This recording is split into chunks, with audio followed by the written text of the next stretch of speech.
cannot thank Alina enough for inviting me to Chicago, which is very much a homecoming for me. This is my favorite city in the world. I was an undergraduate at Northwestern University, and that's actually where this all began. When I was studying with Stella Radulescu in the French department, but they let me do an independent study in Romanian.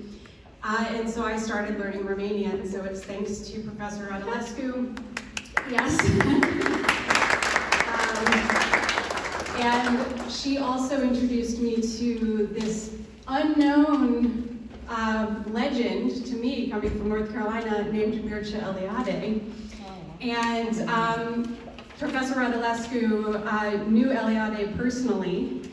And so from the beginning of this research, I had a direct link to Mircea Eliade. And that's where it all began. So thank you so much, Professor Radulescu. Thank you. And I would be remiss to not mention the fact that it is Stella's daughter, Dominica, who we are headlining and featuring in our Romanian Playwrights performance in March in Denver. So I'm really excited about that. Dominica Radulescu is an incredible novelist, professor, and playwright herself. She comes from a great family. Yes. So She was a wonderful student. We loved her, very good student. She just came in my office and it was like a miracle. Thank you. Oh, well, yeah, I can't. Obviously, my life changed because of this relationship. So, I was one of those Romanian Americans who didn't know much about my roots. So it all changed with Professor Radulescu. So this book, and I welcome you all to take a copy. We're accepting checks and also cash. It is born out of my PhD research. I was at Oxford and I was a Fulbright Scholar at the University of Bucharest, where I conducted the research for my PhD, and now over the years it has transformed into this book. The question is one that I'm sure we're all familiar with to some degree, and that is how intellectuals such as Mircea Eliade and Emil Cioran are cherished thinkers in the Romanian canon, how they could have supported fascism in their youth. So that was the question I started with. And I also, when I was investigating, discovered an organization called the Criterion Association, which is the cultural, arts, and political group that they formed in the mid-1930s. And it was during the moment of the operation of this society that Eliade, Cioran, and company became convinced fascists. So what was going on in this society? I wrote the biography of Criterion, that's what this book is, while investigating the question of how they could become fascists. Did it not flip?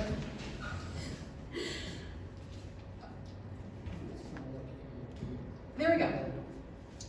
Success. So, starting off with praise from the back of the book, Marius Turda is a professor at Oxford Brookes in Oxford in the UK, and has been a mentor to me.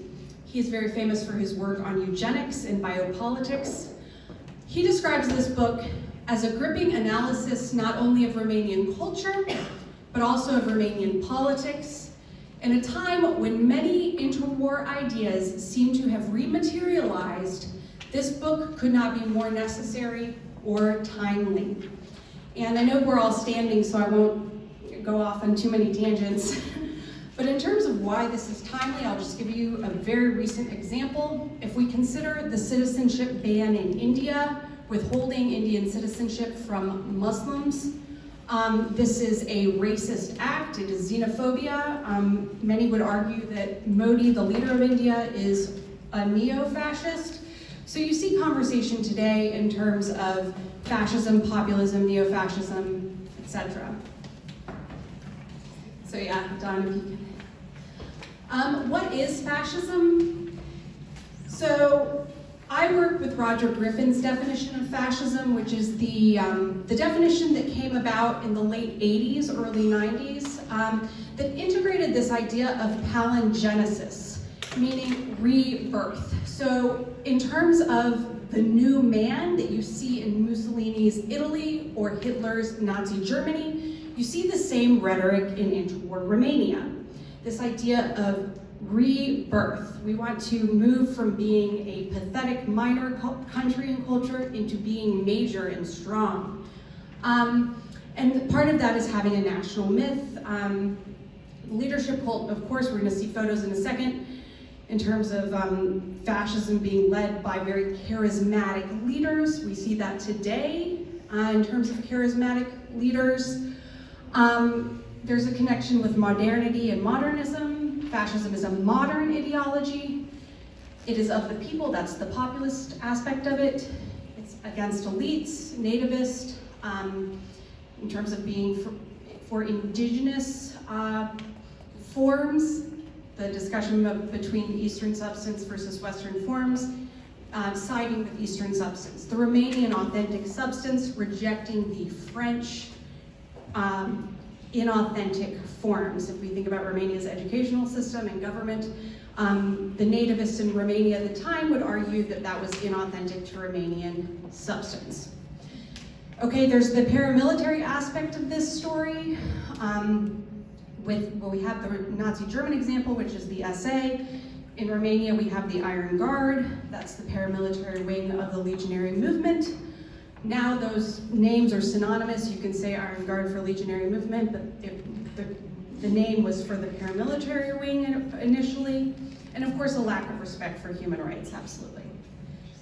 So here are definitely the two most well-known charismatic leaders, Mussolini and Hitler. And one that's well-known to all of us, and this is Cioran. He was not Romania's first fascist, but he was the most successful and by far the most popular. He brought his movement to Bucharest in 1933-34. That's when they moved the headquarters to Bucharest, and that is when the Criterion Association was born and started. Those moments are not a coincidence. The fact that shortly after Cioran's move to Bucharest, the intellectuals started gravitating towards fascism. Yes, Don? Thank you. Here is a great description of what the legionary movement was, written by a dear friend of mine, Adrian Cioflunca. You might have read about him or read quotes by him in the Romanian press. He is a researcher at CNSAS, the Securitate Archive. He's a colleague of mine from the Holocaust Museum in DC. And he writes that the legionary movement was a fascist, anti-Semitic movement which glorified violence as a political instrument. This piece of the violence aspect, if we think about kamikaze pilots in World War II from Japan, the Iron Guard had a similar approach to affecting the change that they wanted. Soldiers were accepting death as an honor. It was almost like a suicide mission or a suicide bomber, kamikaze pilot. So that's the violence piece in terms of how the Iron Guard was going to create a rebirth of Romania. We have to consider the interwar period in light of the three 20th century ideologies: fascism, communism, and democratic liberalism. Of course, this whole study began with why was democracy not working? You know, why did fascism come to power? Why did communism come to power? Can democracy work now in the post-1989 world? So considering why fascism and communism in this moment beat democratic liberalism, and fascism and communism, of course, being natural enemies, but also being hidden and secret friends. So many of the intellectuals under investigation, Eliade, Polihraniade, Cioran, all started off as communists and then became fascists. So I'm a historian, so I like to think about things where they follow their place in history. If we consider the start of the 20th century, we have the rise of nationalism and anti-Semitism. This is linked to the end of empire. We have to remember that World War I was the end of empire in Europe, end of Ottoman, Austro-Hungarian, and German empires, creation of nation states, including Greater Romania, right? And what this resulted in for a country like Romania was the minority question, increasing the minorities within Romania's borders. Hungarians being an obvious example, but also the Jewish population who had been granted citizenship at Versailles. So now we've arrived at the book, and what I'm going to do is go chapter by chapter quickly, I promise, so you can see what's in the book and see if you want to buy it.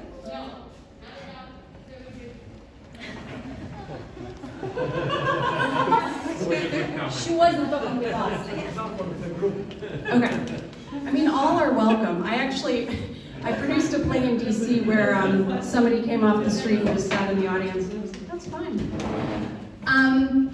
What's important about this slide is Vladimir Tismăneanu's name. I know we all know who he is. He's arguably the most famous public intellectual right now in the Romanian language world. He was my PhD examiner, and he has been a mentor to me, and he is the only reason this book is published. He contributed the foreword. Next slide, please. So, I already mentioned at the very beginning what the two questions this book is concerned with are. We have, what was the appeal of fascism? Why was it so attractive to these cosmopolitan and educated minds? And then, what is the biography of the Criterion Association? As a historian, we look at sources. Being a historian is actually quite laborious because you have to gather materials.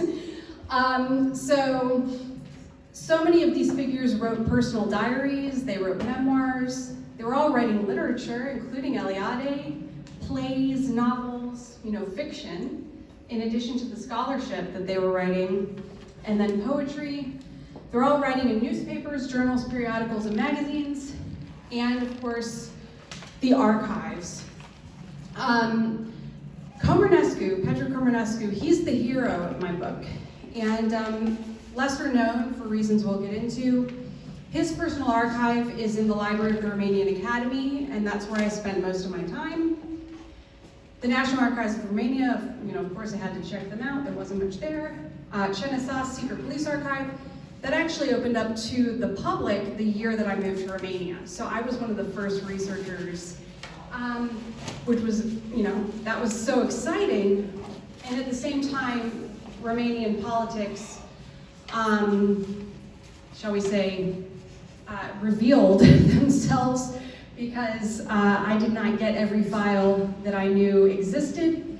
For example, Comarnescu, who was an informant for the Securitate, they did not give me his file. And of course, somebody has since come out and published the file with Cioran in the past 3 years. So I knew it was there.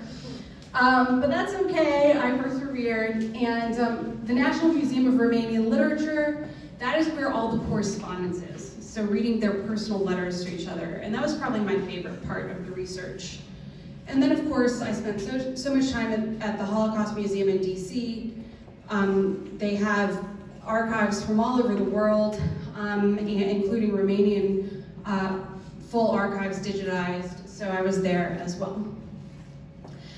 So these photos that are in my presentation are in the book, so you'll be able to see them more clearly in the hard copy. The book starts off with this photograph of the group of friends of the young generation, and then they became the Criterion Association in the mountains in 1932. This is an important photo because it shows how diverse, multi-confessional, meaning they had different faiths, different religions, and the fact that it was gender was represented as well. There were women in the group. So we have Mihail Sebastian, who was Jewish, Floria Kapsali, who's a very famous dancer and choreographer. She's the one who hosted the Criterion meetings. We have the Polyhraniades. Mary, Mishu's wife, was from England. There are actually quite a few people from England in interwar Bucharest. including Constantine Noica's wife, Wendy. Eliade, he is probably the most notorious of the group in terms of his fascist activity. I would say just as notorious as Marietta Sadova, who was a very famous actress and theater director, not just in the interwar period, but also in the communist period. And she was married to Haig Cioran, who was from the Armenian community in Bucharest, quite a large Armenian population. And then here we have in the middle, Mircea Eliade. Yes. I've already mentioned some of this. Again, this is historical background. The fact that Jews got full rights after World War I, the creation of Greater Romania, you know that we've all, we celebrated 100 years last year, so it's definitely fresh in our minds. Romania was a constitutional monarchy. Again, I'm speaking to a Romanian audience, so you know this information in terms of King Ferdinand and King Carol II. With King Carol II being so unpopular because he was misbehaving all over the place, and he got involved with Magda Lupescu, who was Jewish, which didn't really help his, popularity. So his forced abdication in 1940. Part of the anti-Semitism rise was because people were calling for a Jewish quota in higher education. So many Jews were attending university, and Romanian students were feeling threatened. And of course, this contributed to the rise of fascism. Greater Romania, we're all familiar, so I know you're all seeing your hometowns on this map. Galatz is somewhere in here, so that's where my dad is from, but we can carry on. So 1927, it's an important year. The fact that all of these things represent 1927 is pretty remarkable. This is the year that Codreanu established the legionary movement. This is the year of the young generation, when Mircea Eliade proclaimed that we are a young generation and we're going to change Romania. He did this by writing the spiritual itinerary, which I go into depth in my book talking about the spiritual itinerary. And this is also the year that Julien Benda, who was a French writer, wrote his very famous book, The Treason of the Intellectuals.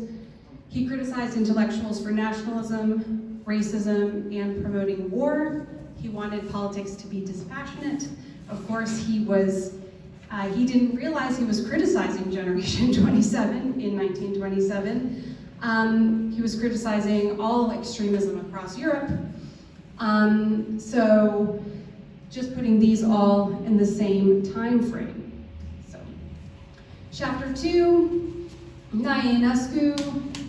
I've just described the young generation and the spiritual itinerary and education abroad. A word about Ionescu. He was the professor of so many members of the young generation. He was also a mentor and a friend. He was a boss on the newspaper Cuvântul. And he was a personality. He didn't have lecture notes. He just spoke freely from his head and was so charismatic and captivating that people just couldn't get enough of his lectures. He definitely I don't want to say, he might be the initial reason. He isn't the only reason, but he's a very important one. Why fascism and how it was introduced to the young generation?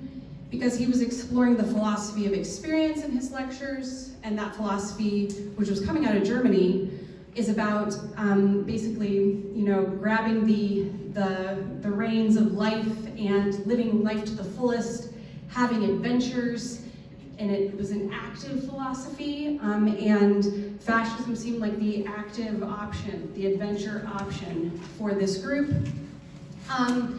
So education abroad, education abroad has certainly changed my life. It has changed the lives of most everybody who was in this Criterion circle had studied somewhere else. So, Mircea Eliade, of course, being the most famous, he studied abroad in India. He wrote a doctoral dissertation on the philosophy of yoga and translated it into French, published in 1935. That's the first Western book on yoga. So it is thanks to Eliade that there are yoga studios all across the United States, and it is the form of exercise. It's thanks to him. I know we all know that he may or may not have a love affair with his supervisor's daughter, because he wrote a very famous novel about his potential experience. Whether it happened or not, she claimed it didn't, but he's famous for My Tray. And another thing that happened in India, and this is a really important part of the fascism story, is that he witnessed the fight for Indian independence. And so he saw Gandhi in person, and he was just captivated by what Gandhi was doing and what India was on the cusp of, right? Becoming a new nation, revolution. And so it was Gandhi's struggle that inspired Eliade, when he came back to Romania, to fight for revolution and a new nation. Of course, he chose the fascist road, and of course Gandhi wouldn't have endorsed that. But it is interesting to think that Gandhi is who inspired Eliade to sympathize with the Iron Guard. Comarnescu, I always refer to him as the best friend that I'll never meet in person. I've spent so much time with Comarnescu. He is the father of Criterion. He founded the society, and it is 100% inspired by his time in the United States. He received his PhD in aesthetic philosophy at the University of Southern California. This photo is from 1931. On his way to California, he took a trip across the country, including Chicago, including University of Chicago and Northwestern. And it was actually his time in Chicago that really shaped his approach to race and the minority question. And he wrote 2 books about this period that were published in Romania. And Comarnescu totally identified with the minority struggle in the United States. And the populations that he looked at were the Black population and also the Jewish population. And Comarnescu walked away from his time in California being a convinced Democrat, a total optimist. He wanted to bring optimism back to pessimistic Romania, and he was going to do it through the Criterion Association, and he was also going to fight for democracy in interwar Romania. So, yeah, it's okay. So he returned and created the Criterion Association of Arts, Literature, and Philosophy. What was this meant to be? It had so many dimensions, and I think that's partly why nobody had actually put all the pieces together for Criterion yet, just because it's a pretty mammoth enterprise. So it was supposed to be an intellectual and cultural and arts society that put on events in every discipline. And the headquarters I mentioned were at Floria Capsali's dance studio. They had different branches of membership, everything that you could possibly imagine, from philosophy to visual arts. You had to be invited to be a member, and it all operated according to democratic vote. Here is another photo showing the diversity of the Criterion group, them at dinner. I know you can't see it very well, so I won't go through the figures. But they were all hanging out socially. That's what's important about this photo. So they were meeting for these events, and they also were the best of friends.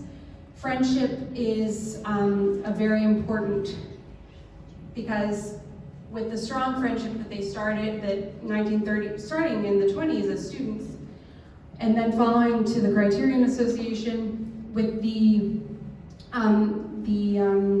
shall we say, the invasion of fascism into their lives, that led to the friendships breaking up. So, this is the heart of the book. We're talking about the actual activity of Criterion. The symposia, which were their political lectures and presentations, they were set up democratically, so there were people who were speaking pro, people speaking contra, and they were moderated.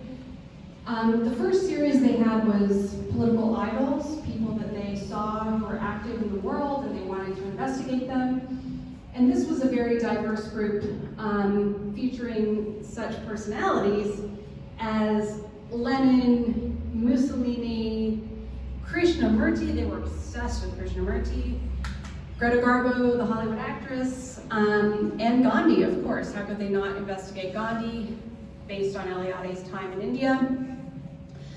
So, due to the political nature of these idols, they were accused of subversive political activity by the government. They were accused of being cosmopolitan, like that would be a bad thing.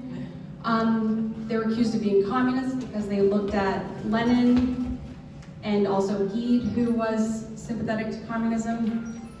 And so their activity was suspended briefly, but then they convinced the ministry that they were not subversive, so they were able to start meeting again. Following Idols, there was a contemporary Romanian culture series, and they investigated every kind of creative expression that you can imagine. Again, you know, from poetry to theater to dance. Chapter 5, so Criterion only lasted for 2 years. That's important to remember. You know, this arguably the most important cultural circle in Romania of the 20th century didn't last very long. And immediately following the end of Criterion, there was the Criterion publication, which it depends who you would talk to if that is connected or related to the association. But why did it not last so long? So the first answer is the recruitment of Criterionists by the Iron Guard. In these social spaces, like I showed the photo of them at dinner together, Marta Sadova was actually the main instigator for recruiting people to the legionary movement. And so once this recruitment started, people just didn't want to meet anymore because basically politics took over.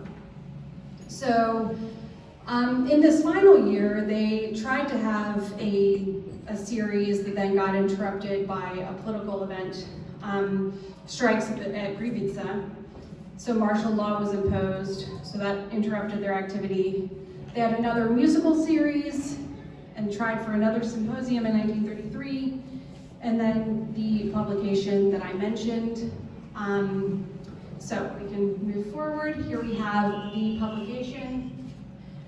And Mircea Vulcanescu, who I haven't mentioned yet, but he is a very important member of this group. He's one that is implicated in the Romanian Holocaust, and you could argue that many of them are implicated in the Romanian Holocaust, which we'll get to at the very end. And of course we have Eliade here, Petre Comarnescu, and Constantin Noica.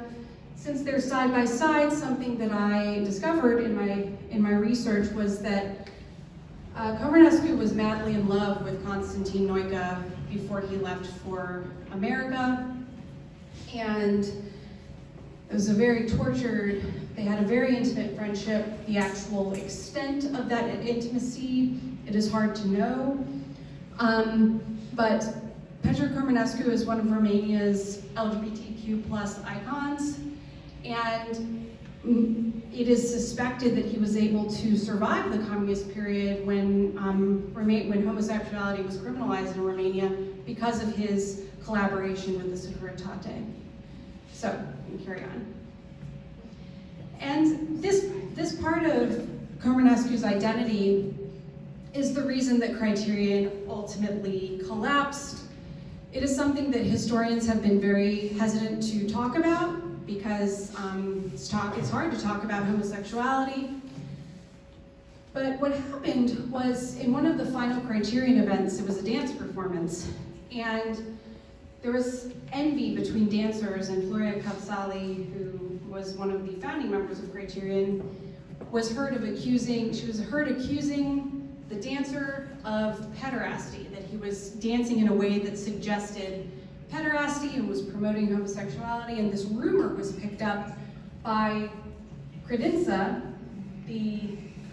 which was a tabloid publication at the time. we think about, Our People magazine or something like that. But it was an incredibly orthodox, moralistic publication, and they just latched onto this rumor and accused Petre Comarnescu and fellow Criterionists of practicing homosexuality. This got so out of hand that the Criterionists ended up going to court, and they did get them silenced, but it didn't, it definitely was the nail in the coffin of the association. Petre Comarnescu was so ashamed he couldn't be in public anymore, and unfortunately, I'm guessing, I haven't found direct proof, but this led to the criminalization of homosexuality in Romania because it happened just a couple years later when homosexuality was criminalized. So here we have the Credința, just a cover of the Credința newspaper, obviously religious iconography there. I did not include this caricature in my book because I didn't want to do that to Petre Comarnescu, but I will share it here because it gives you a sense of just how nasty and vitriolic the editors at Credința were in terms of depicting Petre Comarnescu in this very unflattering way. So, rhinocerization. This is the chapter that provides portraits of each member of the young generation and where they leaned politically. And it starts with those sympathetic to the Iron Guard and those who were ardent Democrats. The name rhinocerization, that might seem a little strange maybe, unless you've read the play Rhinoceros by Eugene Ionesco. And he was one of the Democrats of the group. And he wrote Rhinoceros once he had established himself in France as a reaction to what happened in the 1930s as he saw one by one his friends becoming fascists. And in the play we see that as one by one the friends become rhinoceroses, right? And this process is called rhinocerization. So what's important about this list, of course, Eliade, Cioran, and Noica are on this list for being pro-guard. Also Marieta Sadova. I think it's so important to be including her in this conversation because she is a woman. She was so central to the conversion of the group to the right, and there's not much about her out there. And then, of course, Comarnescu, Mihail Sebastian, being Jewish, of course, he would not be sympathetic to fascism. He was being threatened instead, and Ionesco also being an ardent Democrat. I mentioned Sadova. Here is a portrait of her that I found. Can carry on. This is an example of what a Census dossier looks like. This is one of the declarations made by Marieta Sadova when she was imprisoned by the communist government multiple times. So what it says here is I enlisted in the Iron Guard on this date. I engaged in these activities on behalf of the Iron Guard. And something unique to her, which I think Eliade in his journal actually that's on microfilm at the University of Chicago, he described Marieta in the 60s, 70s as, oh, she's such a giving soul, she's such a philanthropist. And I had been criticized by somebody I worked with at the Holocaust Museum for including that in my book. It's like, how could you call Marieta Sadova a giving soul? But she was, because she was constantly raising money for the single wives, so legionnaires who had been killed and left behind their families and didn't have anyone to support them. Marieta Sadova raised money for these families who had lost the provider throughout her life. So she was a philanthropist in a very strange way. So now we've arrived at the final chapter, the fate of the young generation. This letter by Eugene Ionesco to Tudor Vianu, you might have seen it before. It's incredibly representative of what they went through, and I have a short clip here. Because of Ionescu, all became fascists. He created a stupid, horrendous, and reactionary Romania. The second most guilty person is Eliade. The only one who remains is Comarnescu, but he was only the impresario, the organizer of Criterion, the animator. He no longer has anyone to animate or organize. So, why did he have no one to animate and organize? That's because the big three left Romania. And these are the ones, of course, that non-Romanians will know about: Eliade, Ionesco, and Cioran. Everyone else was stuck behind the Iron Curtain. And Maria Tisanova and Constantine Noica were implicated in the Noica Pilat trial in 1960 for distributing subversive literature. This was a result of, I won't go into the details, but Sadova had gone to Paris on a state theater tour and met with the Romanian intellectuals, brought their literature back to Romania. Constantine Noica wanted to, it was his project, and now they're talking about it today, create an Eliade library and archive in Bucharest, and so they got arrested for that. I know we've all seen this photo, but I, of course, had to include it in my book. We have Cioran, Ionesco, and Eliade in Paris in 1977. So the Romanian Holocaust, people don't have political ideas and activity in a vacuum. There are consequences. And I think Romania has done a wonderful job of confronting her difficult history with the Holocaust. But it was a difficult road getting there. I know for my father, he didn't know that the Holocaust had happened in Romania until I told him, because he didn't learn about it in school growing up under communism, right? So, General Antonescu was the military dictator who was responsible for the orchestration of the Holocaust.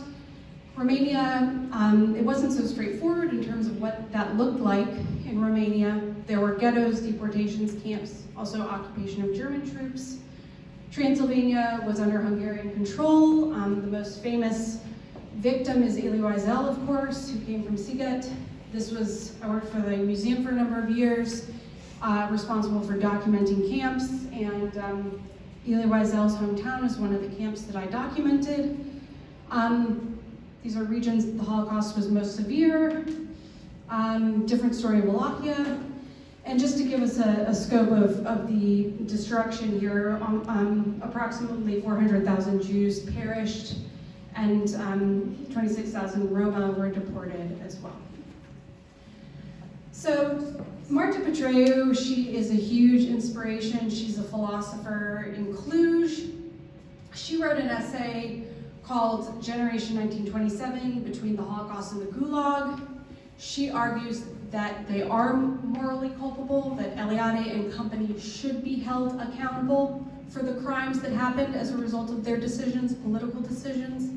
And this is a representation of that. She writes, the fact that they were all sincere and well-meaning with good intentions paved the way to the Holocaust and the Gulag, and that is all.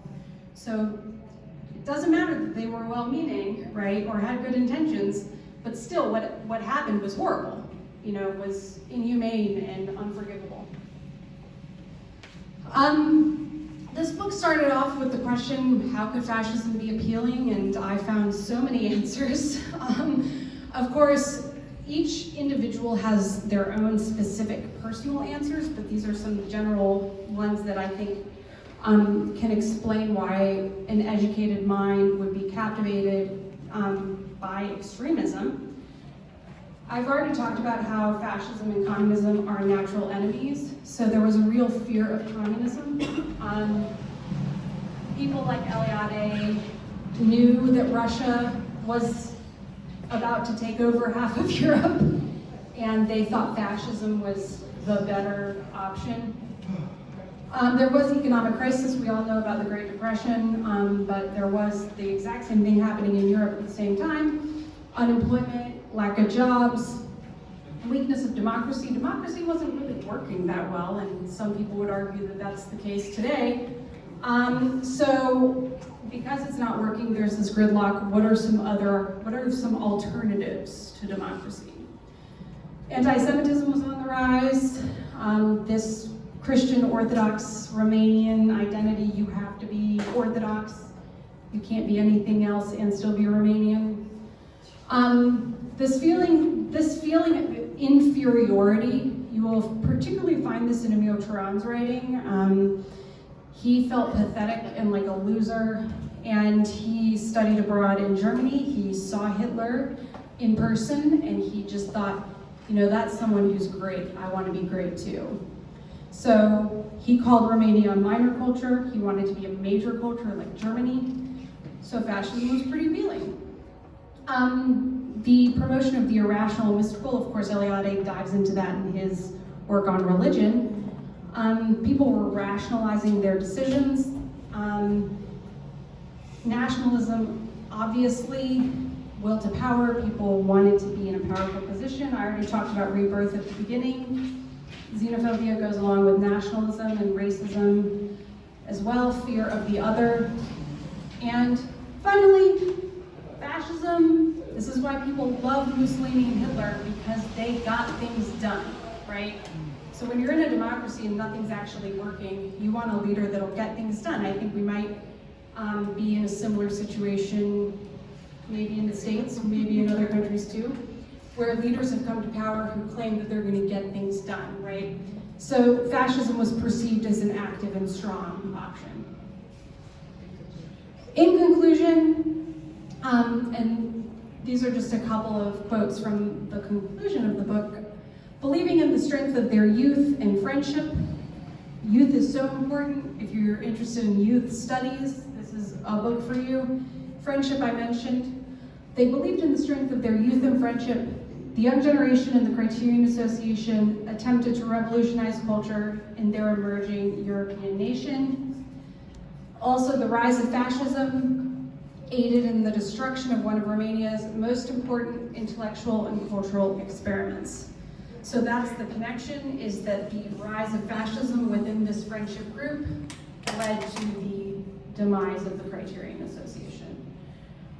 These are two helpful quotes. Hannah Arendt, who's written so much, I mean, you have to study Hannah Arendt, of course, if you're working on ideology in the 20th century.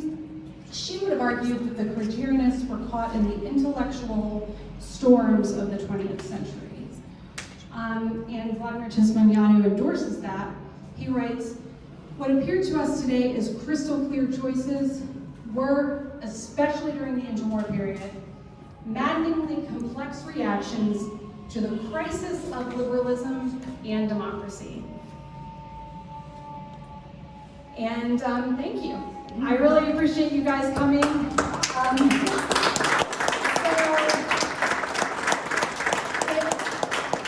If you have friends, before I invite questions, if you have friends in Washington, D.C.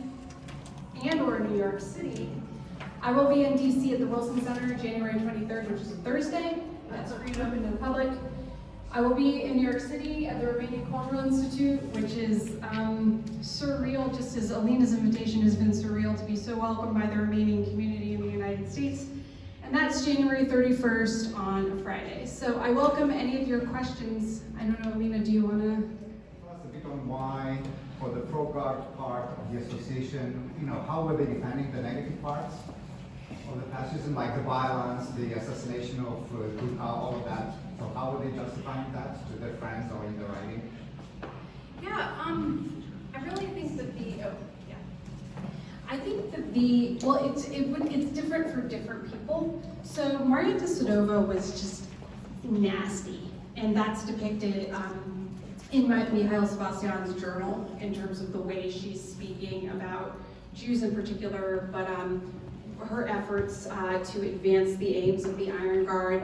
She was a nasty person, nasty language, and also a very violent person. So she personally participated, and so did Cioran, in the Legionary Rebellion, and they fought from the National Theater. So for someone like Maria Tisodova and also her husband Cioran, violence was part of the excitement, I think. And so she wasn't overlooking it or defending it in any way. And I would say the same for Mikhail Polihraniade. He was the most out there of all of them in terms of accepting death as the ultimate honor.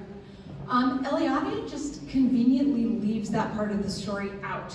He had this mystical, new man, spiritual justification for why Romania needed to go in that direction. For him, it was all philosophical. So when he got caught up in the fray in 1937 and was actually arrested, it was only after that he stepped away and said, no, I actually don't have anything to do with this. So maybe if he were really a Guardist, because that's what a lot of Eliade defenders say, is like, oh, well, he didn't actually enlist in the Iron Guard. But he did, publish articles endorsing the Iron Guard. He was clearly supporting it. So then the fact that he stepped away, he wasn't a true Guardist because he didn't have the courage to actually stand by. There are many aspects of Eliade's earlier life that I think people, depending on where you fall, might say, oh, he was a coward. Oh, he just went off to London. Oh, he just went, when he was at risk in London, oh, he just went off to Lisbon. Anyway, that's how Sebastian writes about him. It's just like, oh, he's just a coward or just running away.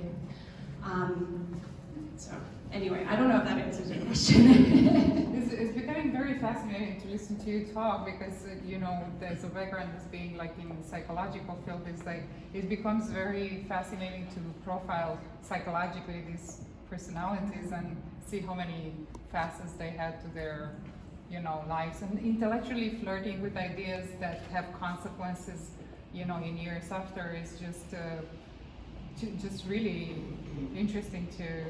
It sounds very interesting, your book, at least from your description. Thank you.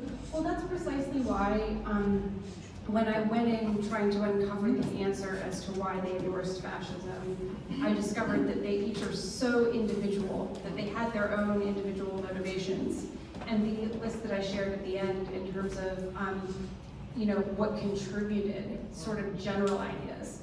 But they are each so unique, and that's another way that I've described my project is it's a biography of the Criterion Association, but it's also a prosopography, which is a word that Marius Torto taught me, which means mini biographies. So it's a mini biography of each of at least of the central figures. How was your experience of immersing yourself into studying this, for being born here and then immersing yourself in the culture after all this done and said and communism is, how did you experience this personally? Well, I had an absolute dream of an experience when I was living in Romania as a visiting student at the University of Bucharest. I couldn't. I think there's definitely, there are many ways to answer your question, but I'm going to start with this idea. For somebody who's part of a diaspora, and this is something that I've written about for other diaspora groups, not just in Romania, there's always that pull to what is home, and feeling like a part of you is missing. And so yes, I grew up in Durham, North Carolina. I had Romanians around me because my dad started this exchange program with Duke University and brought tons of Romanians to Durham. So I'm growing up, having an awesome 1990s with all of the Romanians coming out for 1989. And I still felt like part of me was missing. I didn't know part of myself. So it was only starting to study with Professor Ionescu, actually learning Romanian, which I learned clearly very late in life, and being a student there and having so many friends there. And that's why I think Facebook is beautiful, because I can be in touch with all my friends in Bucharest. So for me, it was really like a homecoming in a weird way, I think. And in terms of the implications, I didn't feel like, I don't have any direct personal ties to what they were experiencing. I have a great uncle who was temporarily a legionnaire, so that's my closest tie. But otherwise, my Romanian grandparents were in communist prisons and labor camps and that sort of thing. So with this project, I had enough of like an objective distance that I really did just look at it as basically being an admirer of all their creative work and how could they all do these amazing things. So I would say those are the two things, this returning home and then also just intellectually loving who I was reading. Thank you. Why,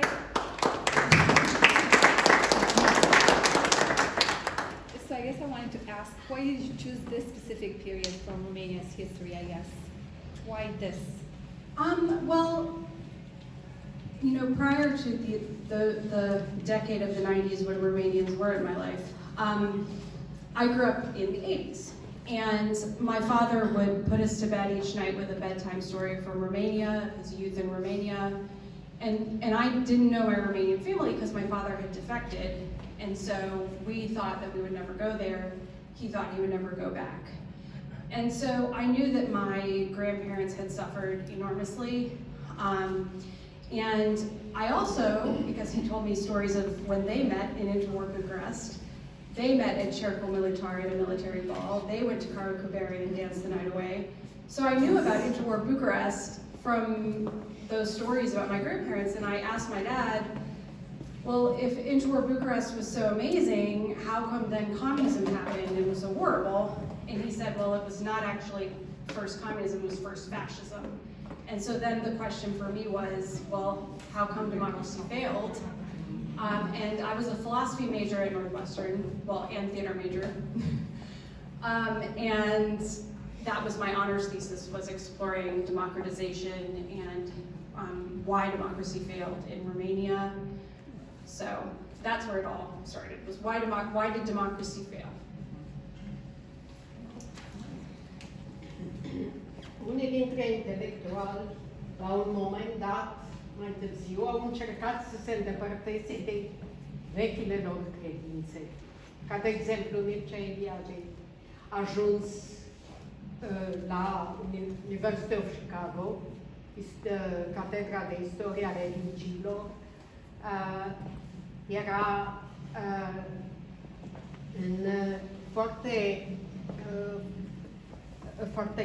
cum să spun, cumva nemulțumit de ideea care toată lumea și-a făcut despre el și încerca să apară mai liberal și, dar nu Emil Cioran. Emil Cioran a susținut părerile lui până la sfârșit. Și alți intelectuali, nu știu de ce, care a fost o criză de conștiință, probabil, ca la Mircea Eliade, adică istoria religiilor, el a luat un drum, cu totul alt drum, și cumva a vrut să șteargă.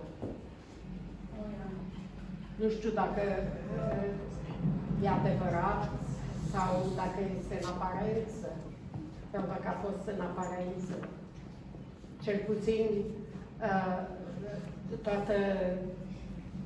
adică profesorii de la University of Chicago și de la Catedra de Istoria Religiilor erau foarte, niciodată nu l-au blamat sau niciodată n-au pus pe tapet toată povestea lui de Iron Guard. Cel puțin așa știu eu din Chicago, din familia Eliade. Yeah, so Professor, yeah. Well, it seems like we're all Romanian here, so yeah, okay. So what I would share, inspired by what you just said is, yes, Eliade was like meticulous in terms of erasing his past, and if you read he has his autobiography in 2 volumes, and I mean it's clear that he just deleted anything that was implicating him.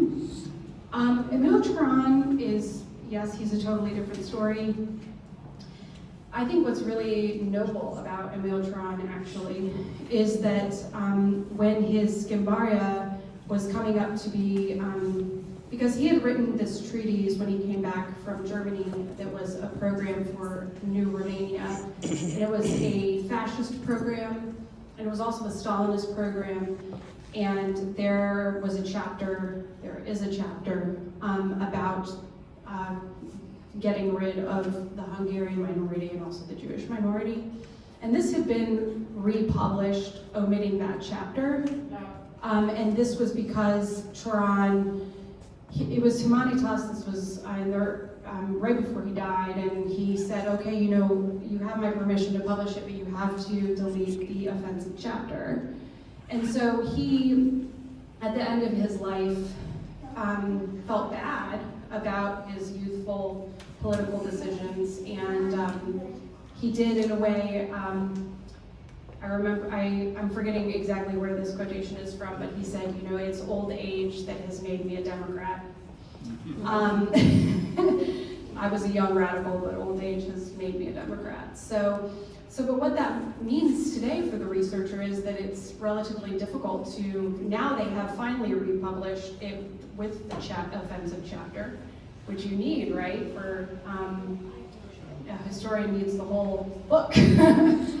But initially it was very hard to find the offensive chapter. So, does anybody else have any questions? Solidaritate națională, după ce au plecat din România, el a susținut Radio România Liberă și a fost foarte bun prieten cu Virginia Ronca. Amândoi s-au susținut și au susținut mișcarea anticomunistă din România. Toți scritorii care trimiteau poemele lor și toate scrierile lor la Europa Liberă, adică nici Eliade a devenit susținător a mișcării anticomuniste din România. Asta așa a mers istoria în valul. Thank you so much, Professor Radulescu. Does anybody have any other questions? I know we started a little late. So I welcome you to, I will sign books.